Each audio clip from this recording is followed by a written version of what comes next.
Episode की शुरुआत में हमें दिखाए थे रेया और जीरो घर को जा रहे होते हैं और रेया कहने लगती है मैं पहली बार किसी एक लड़के के साथ घर को जा रही हूँ।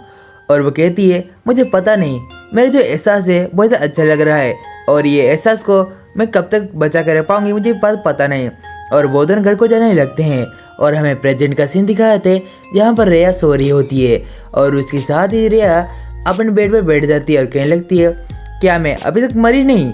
उसके साथ हमें दिखाया था रेया अपने कमरे में से नीचे जाने लगती है और वो कहने लगती है डैड और मॉम आप दोनों को गुड मॉर्निंग। और इसको देखते हैं उसके डैड कहने लगते हैं हाँ रेया गुड मॉर्निंग। और उसके साथ ही उसकी जो मॉम होती है वो कहने लगती है मुझे कल पता चला कि तुम कल रात को कहीं पर बाहर गए थे किसी को बिना बताए। और रेया कहने लगती है मुझे माफ़ करना मॉम, कल रात का जो चांद था वो खूबसूरत दिख रहा था इसलिए मैं कल बाहर गई थी। और अगले दिन उसकी मॉम खड़ी होती है और कहने लगती है तुम्हारी वजह से हमारे इस खानदान की इज्जत मिट्टी में मिल रही है। और तभी इस बात को देखते हुए उसके डैड कहने लगते हैं क्या तुम जरा शांत हो सकती हो, अभी तुम चुपचाप बैठ जाओ। और उसके साथ उसकी मॉम गुस्सा होकर पास जाने लगती है और हमें अगले सीन में दिखाए थे रेया के पास उसके डैड आते हैं और कहने लगते हैं रेया कल के लिए मुझे माफ़ कर देना, मैं कल तुम्हारे साथ कुछ अच्छा नहीं किया। और रेया कहने लगती है नहीं ये सब मेरी गलती थी, आपने जो किया वो सही किया। इस बात को देखते उसके डैड कहने लगते हैं हाँ रेया तूने बिल्कुल सही बात की है। और अगले दिन में वो रेया को पकड़ते हैं और कहने लगते हैं मैं वो आदमी हूँ जो तुम्हें बचा सकता है। इतना कहते ही रेया कहने लगते हैं हाँ डैड आपने सही कहा है। और अगले दिन में उसके डैड उसको कहने लगते हैं सो रेया तुमने आज स्कूल का यूनिफॉर्म क्यों पहना है, मैंने तुम्हें कहा था ना कल तुम स्कूल नहीं जाओगी। और उसके साथ ही रेया कहने लगती है हाँ सॉरी मुझे माफ़ कर देना डैड, मैं भूल गई थी। और अगले दिन में हमारे जो रेया के डैड के जो बटलर है वो उसके पास तो कहने लगते हैं आपसे कुछ काम है। और उसके साथ उसके डैड कहते हैं रेया जाओ घर में कपड़े बदल लो। उसके साथ ही उसके जो बटलर होते हैं वो अंदर आता है और रेया बाहर जाती है। उसके साथ जो दरवाजा होता है वो बंद कर लेता है और रेया दरवाजे के बाहर खड़ी होके वो सारी बातों को सुनने लगती है। और हमें दिखाया था जो रेया के डैड थे वो कहने लगते तो उस बच्चे का नाम है चीरोकुन, तो मैं समझ चुका हूँ तो कोई बात नहीं, वो एक हाई स्कूलर है और मैं चाहता हूँ वो जो लड़का है वो मेरी बेटी के साथ और ना मिले और इसीलिए मैं चाहता हूँ कि उसकी नसबंदी कर लो और उसको मतलब उसके जो सारे डिटेल है मुझे ला के दो। और उसके साथ ही सारी बातों को हमारे रियासन सुन लेती है और उसके साथ ही रियासन बहुत ज़्यादा परेशान हो जाती है और कहने लगती है अभी जो चीरोकुन वो खतरे में है, मुझे कुछ करना पड़ेगा। उसके साथ ही हमारे चीरोकुन का सीन दिखाए थे वो अपनी बिल्ली बाबू को बुला रही होती है और उसके साथ ही उसकी जो बहन होती है मतलब उसकी जो कजन होती है वो कहने लगती है एक मरी हुई बिल्ली को जिंदा करना क्या ये ठीक रहेगा, ये दुनिया के नियमों के खिलाफ है, तुम इसको क्यों कर रहे हो। और उसके साथ उसकी बहन को पूछने लगती है तो मेरू चंद तुम बोलो क्या उसको अमर होना कहते हैं। और मेरू कहने लगती है हाँ शायद इसको कह सकते हैं। और उसके साथ ही चीरो कहने लगता है तुम दोनों बकवास करना बंद करो। और उसके साथ वो कहता है हाँ शायद तुमने सही कहा, मैंने एक घिनौना चीज बना दिया है लेकिन फिर भी बाबू जिंदा हो चुका है तो मुझे इसमें कोई दिक्कत वाली बात नहीं। और तभी वो कहने लगता है तो रिंको तुम बोलो क्या ये ठीक नहीं है। उसके साथ रिंको कहने लगती है हाँ शायद ये ठीक हो सकता है लेकिन मरे हुए बिल्ली को जिंदा करना क्या ये ठीक रहेगा। उसके साथ हमें दिखाए थे हमारे जो चीरो को कहने लगता है उधर देखो उस पेड़ पे देखो बाबू वहाँ पर बैठा हुआ है और वो बिल्कुल बाबू की तरह ही आवाज़ कर रहा है तो तुम क्या बोलोगी इसको। और तभी रिंको कहने लगती है हाँ शायद वो बाबू हो सकता है लेकिन उसकी जो आंखें हैं वो असल में ब्लैक कलर की है लेकिन आमतौर पर उसकी आंखें चमकीली होती है। और इसको देखते हुए चीरो कहने लगता है इससे किससे फर्क पड़ता है, मुझे तो बिल्कुल भी नहीं पड़ता। और उसके साथ ही उन दोनों के बीच में बहस होने लगता है। और तभी रिंको कहने लगती है चीरो तुम सुनो जरा, जब बाबू किसी को ज़ॉम्बी की तरह खाने लगेगा तो तुम क्या करोगे। और तभी इस बात को लेकर हुए जो बाबूचान होता है वहाँ से भागने लगता है। और तभी हमारा चीरो उसके पीछे जाता है, उसके साथ ही रिंको भी उसके पीछे भागने लगती है। और तभी चीरो कहता है मैं आज स्कूल नहीं जाऊँगा तो ठीक है मैं अभी जा रहा हूँ बाबू को खुद ढूंढने। और उसके साथ ही मेरो के पीछे उसके दादाजी आते हैं कहने लगते हैं यहाँ पर क्या चल रहा है। उसके साथ मेरो कहने लगती है भैया ने बाबू को फिर से जिंदा कर लिया है। और तभी इस बात को सुन के दादाजी कहने लगते हैं ओह ये तो अच्छी बात है। और उसके साथ जो बाबू होती है वो असल में दीवार के ऊपर चल रही होती है और उसके पीछे हमारा चीरो और रिंको भी जा रहे होते हैं। और हमें अगले सीन में दिखाते हैं चीरो कहने लगता है वैसे रिंको तुम्हारा जो मॉर्निंग क्लास था ना तुम जाओ। और तभी रिंको कहती है नहीं मैं तुम्हारी बड़ी बहन हूँ इसलिए मैं तुम्हारा ध्यान रखूंगी। और हमें अगले सीन में दिखाते हैं जो हमारा बाबू होता है वो असल में एक टनल के अंदर चला आता है और उसके साथ ही हमारा चीरो होता है वो उसके पास आता है कहने लगता है तो मुझे भी उसके पीछे जाना चाहिए। और उसके साथ रिंको कहने लगती है चिहिरो, ये तुम कैसी बात कर रहे हो, तुम इसके अंदर मत जाना।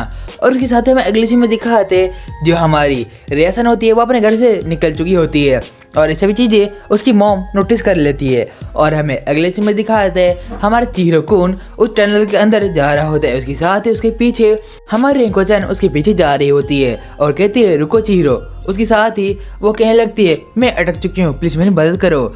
और हमें दिखाते है वो कहने लगती है रुक जाओ, प्लीज़ मेरी मदद करो। और वो कहती है मुझे पता है कि बाबू-चान है वो तुम्हारे लिए बहुत ज़रूरी है, लेकिन मैं भी तुम्हारे बहुत ज़रूरी हूँ, प्लीज़ मेरी मदद करो। और मैं दिखाते जो चिहिरो होता है उसकी बात ना सुनते हुए वहाँ चला आता है। और तभी रिंको कहती है गधे कहीं के, मुझे यहाँ से निकालो। और हमें अगले सीन में दिखाते हमारा चिहिरो होता है वो उस टनल के दूसरी तरफ चला आता है। और उसके साथ हमारा चिहिरो होता है वो उस चीज़ को नोटिस करके बहुत ज़्यादा हैरान होता है, क्योंकि वो देखता है वो असल में उसी पहाड़ के नीचे है जहाँ पर कल रात बाबू जिंदा हुआ था। और अगले सीन में दिखाते हैं हमारे चिहिरो का स्कूल का सीन। उसके साथ ही चिहिरो के दोनों दोस्त मतलब मोगी और यासुदा वो दोनों बैठे हुए थे।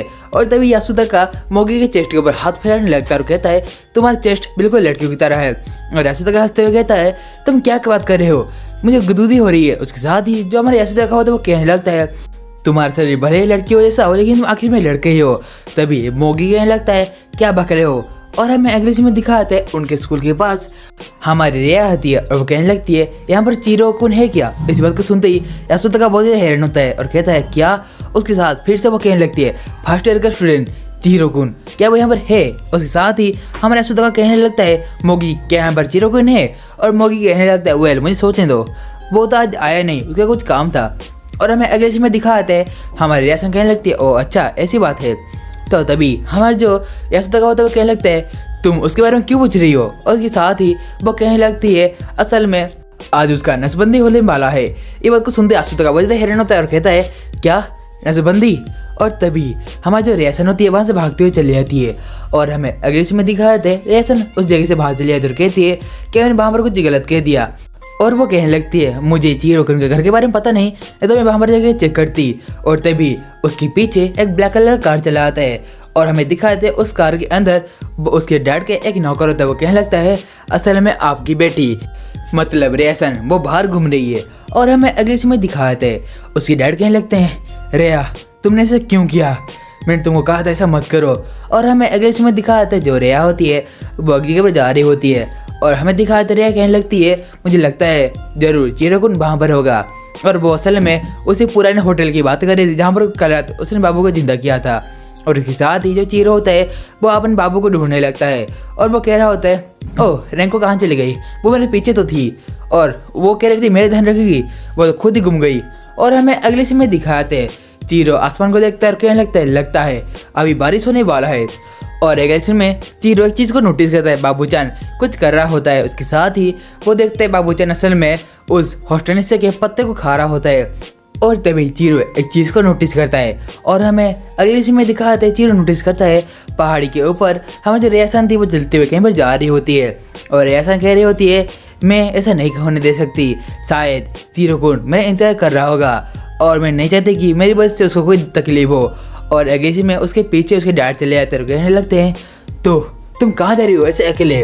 और तभी हमारा ये जो चीज़ को हमारा जो चिहिरो नोटिस करता है और कहने लगता है क्या वो उसके डैड है।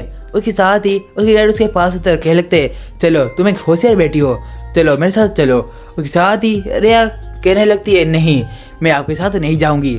और तभी रिया हिम्मत करके कहने लगती है मैं आपकी बेटी हूँ, मुझे पता है और आप मुझ पर कंट्रोल कर सकते हैं, लेकिन फिर भी आप मेरे शरीर के ऊपर और मेरे मन के ऊपर कंट्रोल नहीं कर सकते, इसलिए मुझे थोड़ी सी आज़ादी दो, मैं नॉर्मल लड़कियों के जैसा जीना चाहती हूँ। इस बात को सुनते ही उसके जो डैड होते हैं वो कहने लगते हैं सो तुम्हें किस बात की आज़ादी चाहिए, नॉर्मल लड़कियों जैसी जीने की या किसी से प्यार करने की जैसे कि चिहिरो के साथ गलत तुम गई थी। और हमें दिखाते हैं इस बात को सुनते ही उसकी डैड हमारे रेशन के हाथ को पकड़ते हुए अपने साथ लेके जा रहे होते हैं। और तभी रेशन कहने लगती है बस आज के लिए प्लीज़ मुझे छोड़ दीजिए, मैं कल से आपकी बात मानूंगी। और तभी उसके डैड कहने लगते हैं कोई फ़ायदा नहीं, चिहिरो वहाँ पर नहीं है, मैं पहले ही चेक कर चुका हूँ। उसके साथ जो बाबू-चान होता है वो पहाड़ के चढ़ते हुए उनके पास चला आता है। और तभी उसके डैड उसको देखते हुए कहते हैं ये किस तरह की अजीब सी बिल्ली है, और कहते हैं बिल्ली तुम वहीं पर रुक जाओ नहीं तो बहुत बुरा होगा। और अगले इसमें उसकी जो बेटी होती है मतलब रियासन होती है वो बाबू के पास जाने लगती है और तभी रियासन कहने लगती है, बाबू तुम जिंदा हो गए। शायद से चीरकुन की दवाई वो काम कर गया और वो सोचने लगती है, कल रात तो उसने भी उस दवाई को पिया था, लेकिन आज उसके साथ ऐसा कुछ क्यों नहीं हुआ। और अगले सीन में रियासन के जो डैड होते हैं वो उसको मारने के लिए आते हैं, मतलब उस बिल्ली को।